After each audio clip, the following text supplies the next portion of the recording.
Baik, Bismillahirrahmanirrahim. Assalamualaikum warahmatullahi wabarakatuh. Selamat pagi teman-teman semua. Semoga teman-teman semua di sini dalam keadaan yang sehat. Di sini sebelum memulai perkuliahan, izinkan saya yang perkenalkan diri saya terlebih dahulu. Saya Elvira Rahma Putri. Kebetulan saat ini saya adalah pegawai di Universitas Negeri Jakarta, tepatnya dengan posisi sebagai statistisi ahli pertama. Oke. Baik, teman-teman di perkuliahan minggu ini. Jadi kemarin ceritanya nih Pak Maulana meminta tolong ya kepada saya untuk sedikit share ilmu terkait bagaimana sih penyajian data, khususnya penggunaan pivot table dalam berbasis Microsoft Excel seperti itu. Jadi tanpa berlama-lama lagi agar singkat videonya, izin saya untuk memulai langsung untuk materinya. Oke, yang pertama teman-teman, di sini saya mengawali terkait bagaimana sih fenomena pengelolaan data di dunia kerja. Oke, di dunia kerja ini luas ya teman-teman. Dunia perkantoran, baik base-nya pemerintah maupun non-pemerintah atau di swasta corporate seperti itu. Nah, sebenarnya hampir sama karena kebetulan saya sudah punya pengalaman bekerja di sektor pemerintah maupun non-pemerintah ya. Pengelolaan data itu menjadi hal yang sangat krusial gitu dalam penentuan arah kebijakan suatu perusahaan. Nah, apalagi teman-teman di sini kan dari administrasi perkantoran. Teman-teman akan memegang salah satu yang akan memegang bagaimana sih data perusahaan itu, data-data administrasi di perusahaan itu diolah.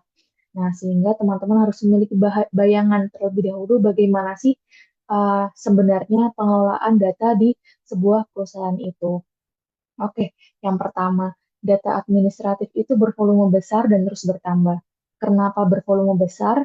Karena sudah pasti ya teman-teman, sebuah perusahaan itu didirikan tidak hanya untuk 1 atau 2 tahun saja, tapi dalam jangka yang panjang. Dan dari masa berdiri sampai perusahaan itu berkembang, pasti dan sudah dapat dipastikan bahwa setiap hari data itu terus bertambah, setiap hari data itu terproduksi, dan setiap hari data tersebut harus dianalisis untuk menunjukkan arah kebijakan suatu perusahaan. Yang kedua, data sering berulang dan kompleks. Nah, itu permasalahan yang sangat sering terjadi gitu ya di banyak perkantoran. Data sering berulang atau biasa kita sebut di bidang data itu redundant ya. Data kesalahan input data oleh pegawai A dengan kesalahan penginputan data oleh pegawai B. Jadi penginputan data dilakukan 2 kali sehingga record atau data yang harusnya itu diinput 1 kali saja menjadi 2 kali dan berulang. Nah, hal tersebut tentunya menjadi misleading gitu ya dalam kita mengambil keputusan berdasarkan data. Yang ketiga, pengolahan data manual itu sudah tidak efisien lagi. Di era digital sekarang ini, semuanya serba cepat ya teman-teman. Perkembangan dunia digital ini sangat cepat, apalagi dibantu dengan AI ya sekarang ini. AI sudah bisa menelaah data-data kita, tapi tidak mungkin ya kita dalam mengelola data sebuah perusahaan kan itu kan pasti datanya bersifat private, bersifat rahasia dan banyak hal-hal yang tidak boleh diketahui oleh halayak umum seperti itu. Jadi pengolahan data manual ini sudah tidak efisien lagi. Sudah banyak teknologi, salah satunya adalah pivot table ini yang menurut saya adalah magic tool gitu ya. Magic tool dalam proses pengolahan data yang cepat, akurat, praktis, dan juga efisien. Oke, terus yang keempat, rawan kesalahan atau human error seperti yang sudah saya singgung tadi. Jadi, eh, karena kita mungkin masih pakai teknologi-teknologi yang manual gitu ya, pakai kalkulator atau mungkin ngitung satu-satu gitu, ngitung persel, ngitung data harian satu persatu. Nah, itu rawan sangat terjadi rawan kesalahan seperti itu atau biasa kita sebut dengan human error. Dan yang kelima yang paling penting, perlu pengambilan keputusan secara cepat berdasarkan data atau data driven. Jadi di lingkungan kantor ini semuanya serba cepat teman-teman. Semua bergerak sangat cepat gitu. Jadi pimpinan bisa jadi jam 10 nih dikasih tugas untuk mengolah data A.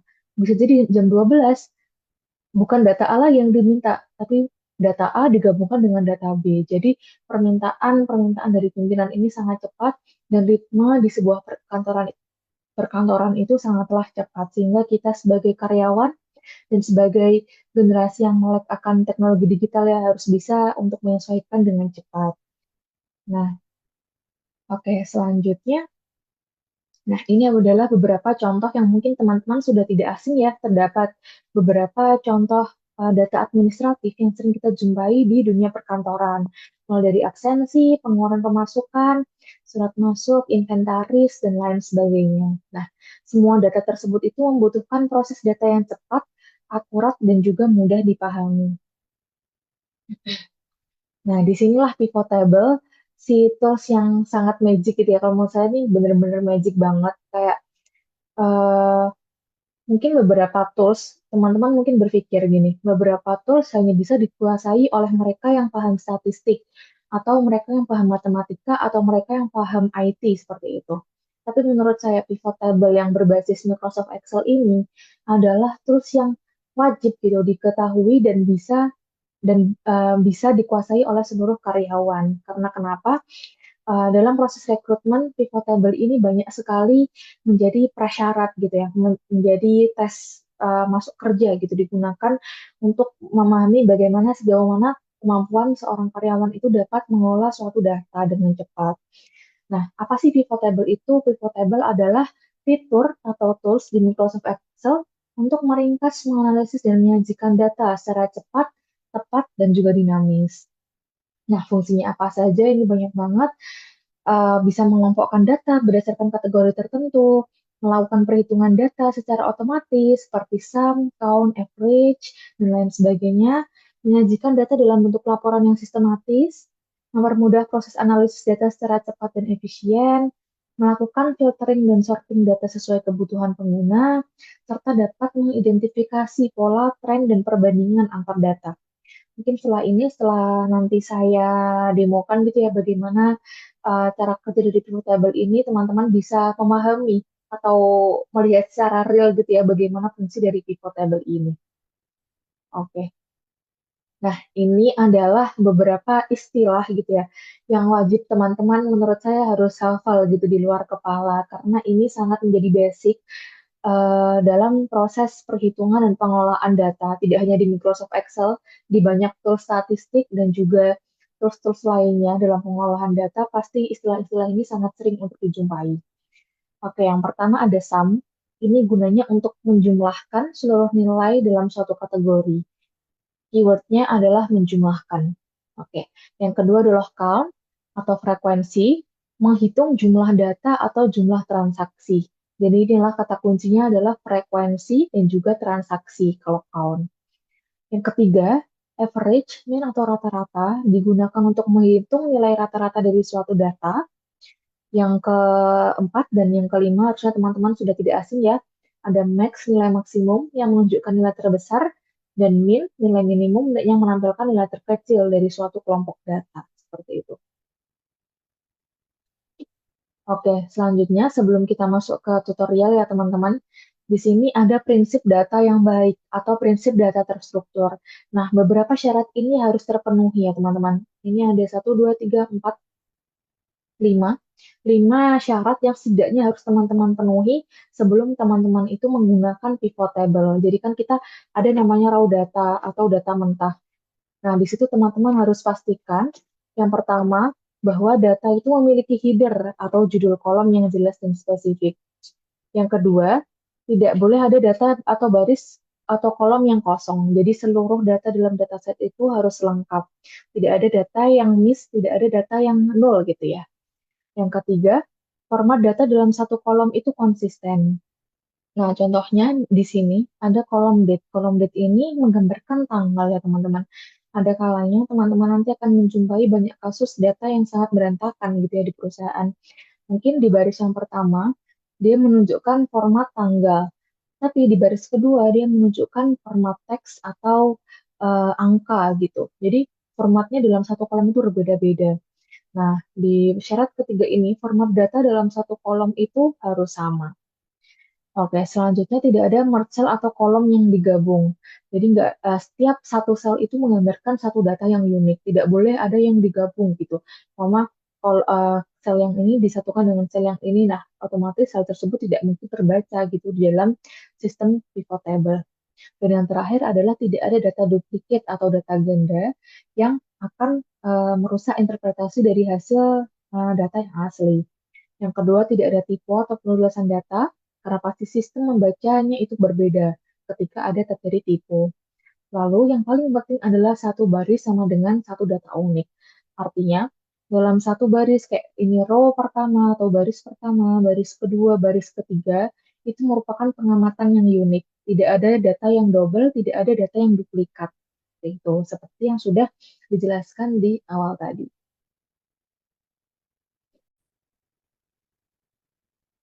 Oke, inilah kelima syarat ya teman-teman yang harus dipenuhi gitu dalam proses em, teman-teman ini memastikan kualitas data mentah atau raw data yang teman-teman miliki.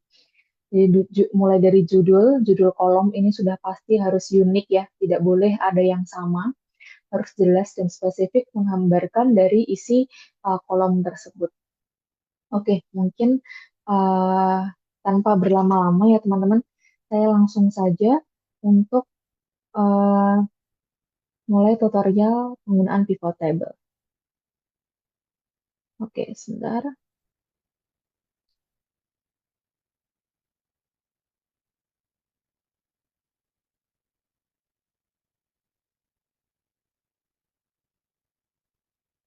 Oke, baik. Sudah terlihat ya teman-teman. Di sini saya sudah membuka Microsoft Excel. Harusnya teman-teman sudah tidak asing ya dengan tampilan dari Microsoft Excel ini.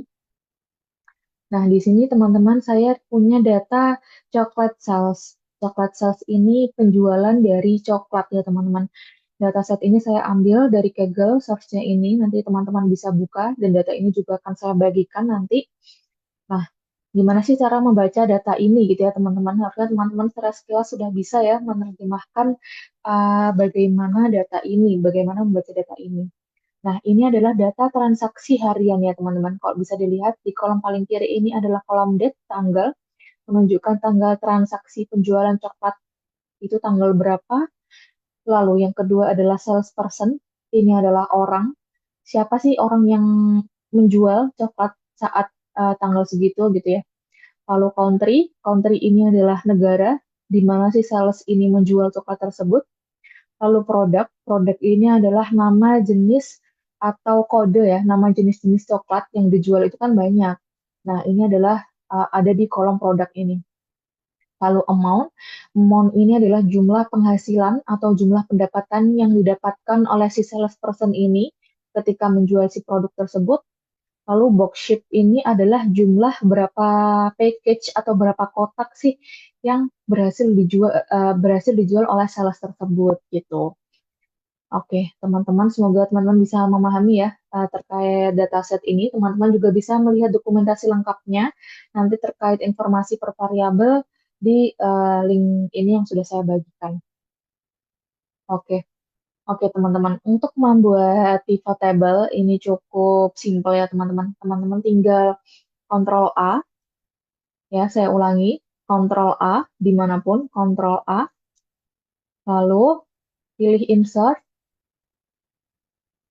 Kemudian di paling pojok kiri ini terdapat menu pivot table. Silakan diklik pivot table.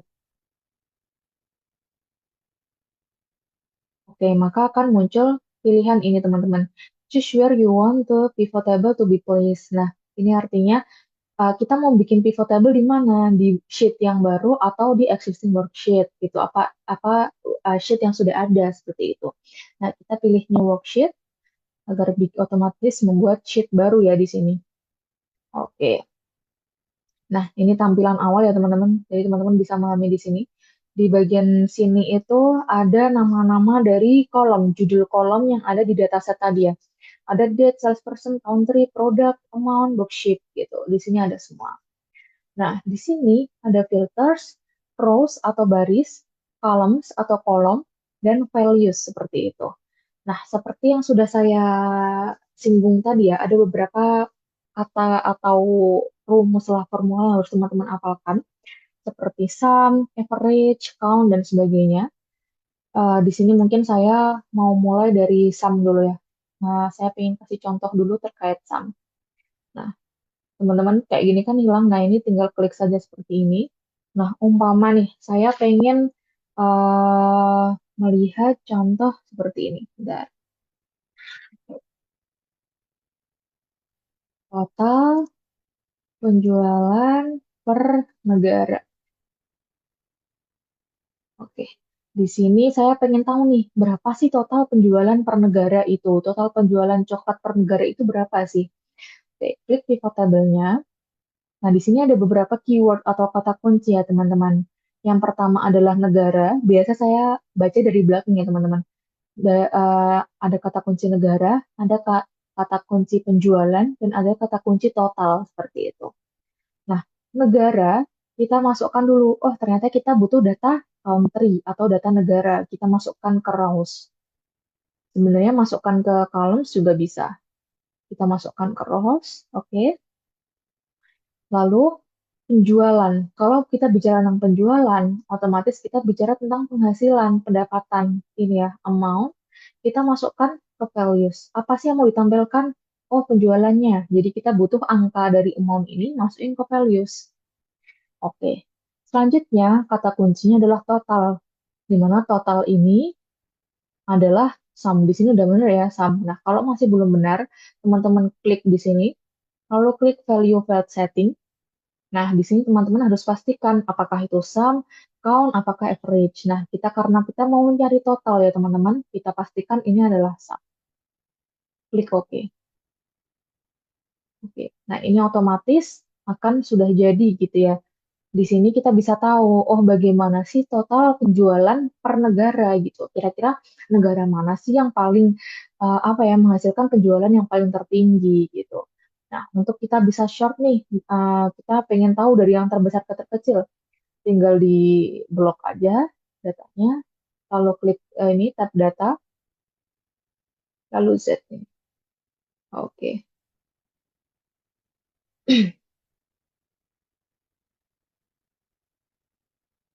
Oke. Selanjutnya, teman-teman, di sini kita juga bisa menambahkan, misal total penjualan per negara eh, per jenis produk gitu ya, berdasarkan jenis produk. Oke, di sini lebih banyak lagi ya, teman-teman. Total penjualan, ada negara, ada jenis produk juga. Oke, kita masukkan, jadi kita butuh apa, teman-teman? Kolom produk ya, kita butuh data dari produk. Nah, ini kita bisa tarik, kasih ke columns. Nah, oke, karena ini tampilannya kurang cantik ya teman-teman, karena jenis coklatnya atau jenis produknya ini terlalu banyak, jadi datanya ke samping. Kita ubah yang country, yang produk kita jadiin rows, dan yang country kita jadiin columns.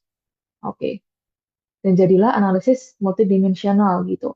Bagaimana sih penjualan apa namanya masing-masing jenis produk ini, masing-masing jenis produk di masing-masing wilayah negara gitu. Di sini kita bisa merealisasikan, oh ternyata kalau di Australia itu yang paling banyak jenis yang terjual itu jenis coklat apa? Kita tinggal sort, ini tinggal sort data set oke. Oh, ternyata yang paling tinggi di Australia itu 50% dark bites sebesar 280.067 US dollar.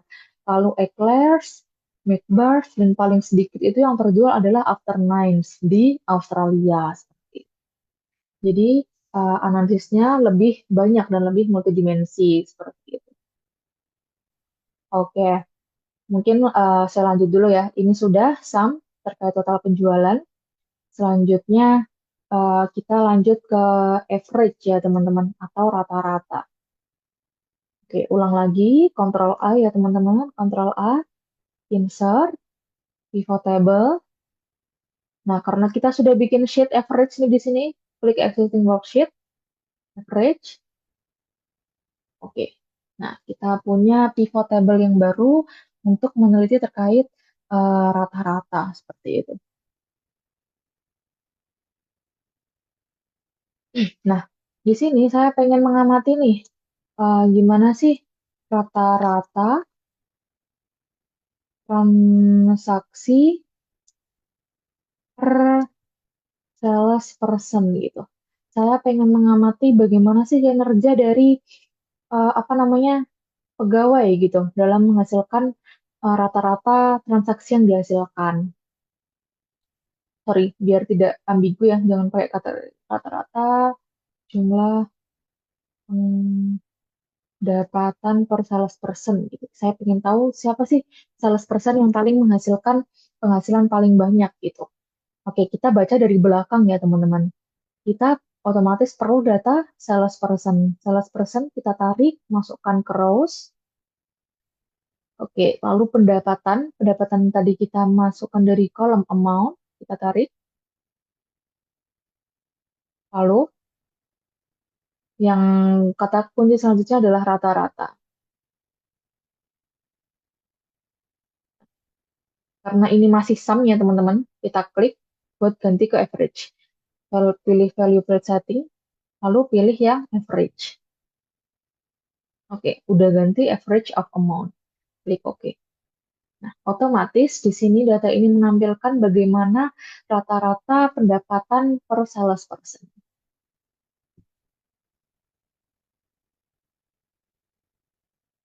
Oke, di sini kita sudah dapat nih. Kalau kita mau ngurutin siapa sih karyawan yang paling menghasilkan rata-rata transaksi paling tinggi gitu ya. Kita tinggal blok data Z to A. Nah, oh ya tadi belum dijelasin ya. A to Z ini untuk mengurutkan dari yang kecil ke besar dan Z to A untuk mengurutkan dari besar ke kecil. Nah, di sini kita dapat nih kesimpulan ternyata si Madeline Apcott ini punya rata-rata pendapatan yang paling tinggi dibanding teman-teman yang lain, dibanding sales-sales yang lain. Dan yang paling bawah ternyata Wilone ini memiliki rata-rata penghasilan yang paling rendah dibandingkan sales-sales yang lain gitu. Jadi ini bisa juga buat analisis bagaimana sih kinerja dari sales-sales yang dimiliki oleh perusahaan tersebut. Oke, cukup jelas ya teman-teman terkait average, tinggal ganti saja di values ini menjadi average seperti itu. Oke, baik teman-teman. Tadi sum sudah, average sudah. Selanjutnya saya ingin memberikan tutorial terkait values count gitu. Jadi ada tiga ya tadi, sum, average, dan count. Nah, di sini saya misal ingin tahu nih terkait sales paling aktif dari frekuensi tertinggi produk yang dijual seperti itu. Jadi untuk mengetahui seberapa sering sales melakukan transaksi penjualan. Nah, di sini kita kan pengen tahu seberapa besar atau seberapa sering gitu ya sales ini melakukan transaksi penjualan. Otomatis yang kita gunakan itu bukan sum lagi. Kalau sum tadi kan gunanya untuk misal menjumlahkan total amount, menjumlahkan total box, atau jumlah-jumlah lainnya. Sedangkan di sini kita pengen lihat secara transaksi atau frekuensinya. Oke, kita buat lagi pivot table, Ctrl A, lalu sebentar, lalu kita insert pivot table, new, oke. Oke, kita taruh di sini ya. Oke, kita kasih judul dulu. Kita ingin pengen tahu jumlah transaksi per sales person gitu ya. Ingin tahu yang paling aktif itu siapa gitu. Atau sales person yang paling banyak melakukan transaksi penjualan itu siapa.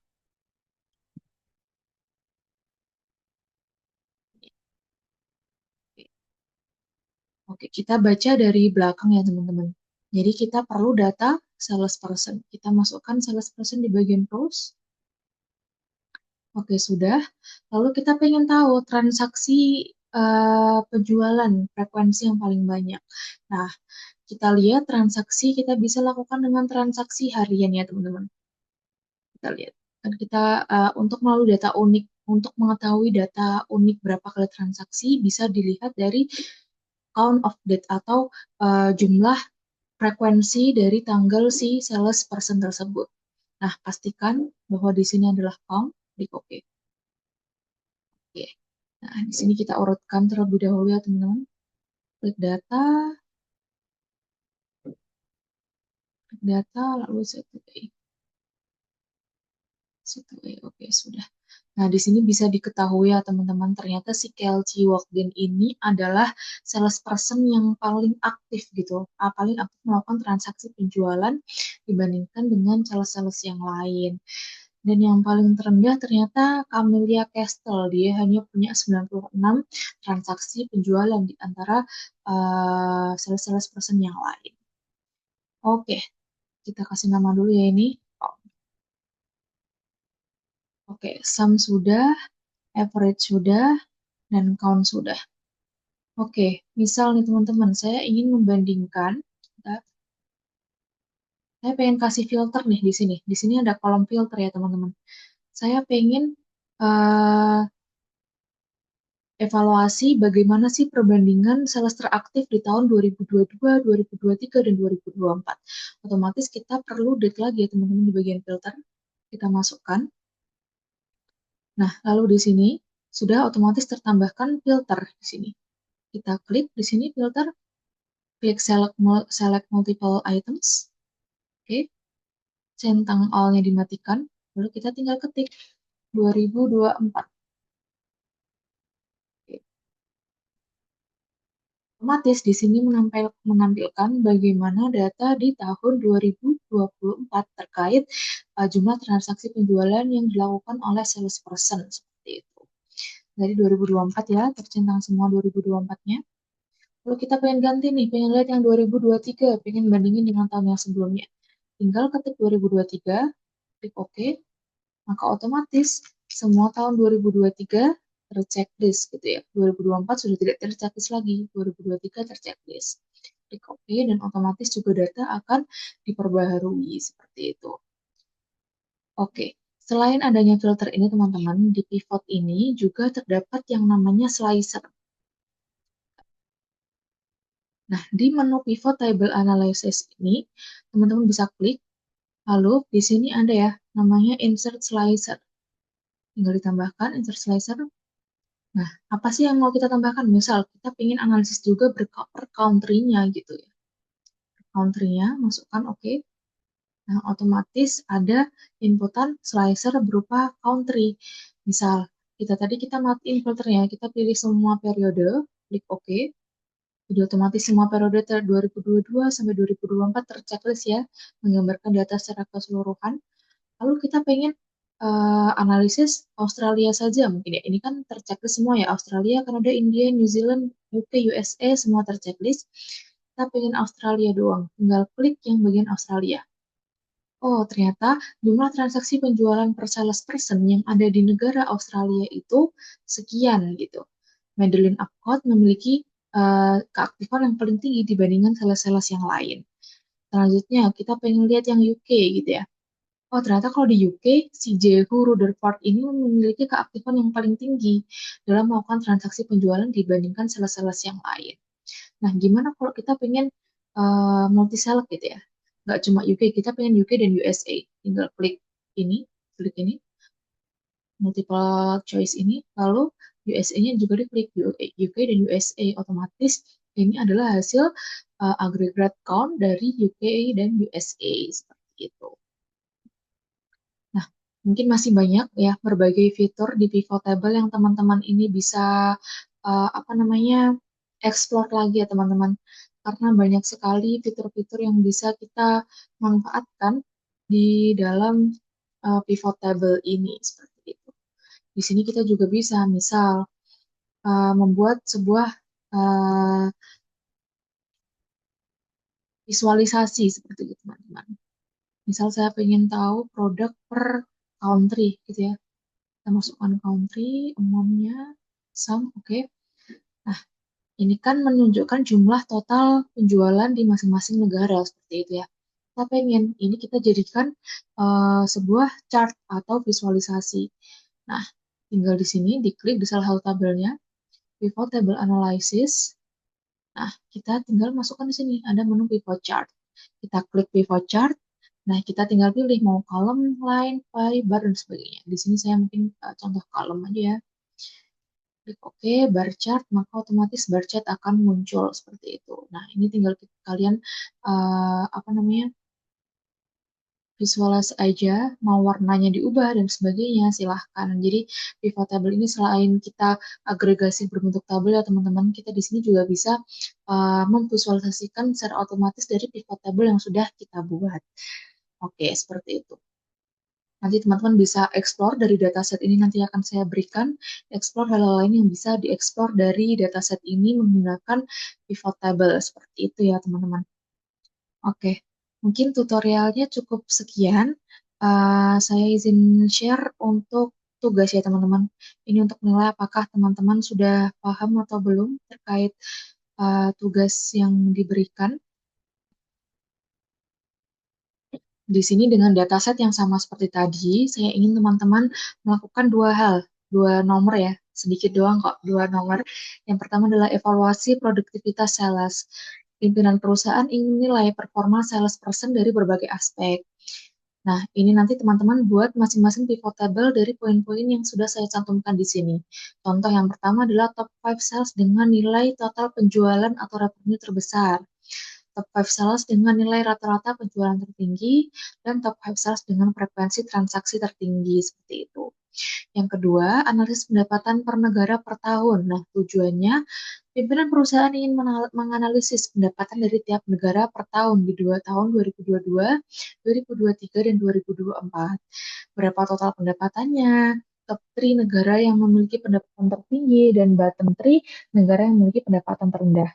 Silahkan masing-masing poin ini nanti dibuat pivot table-nya dan juga interpretasinya teman-teman dari masing-masing pivot table yang sudah teman-teman hasilkan.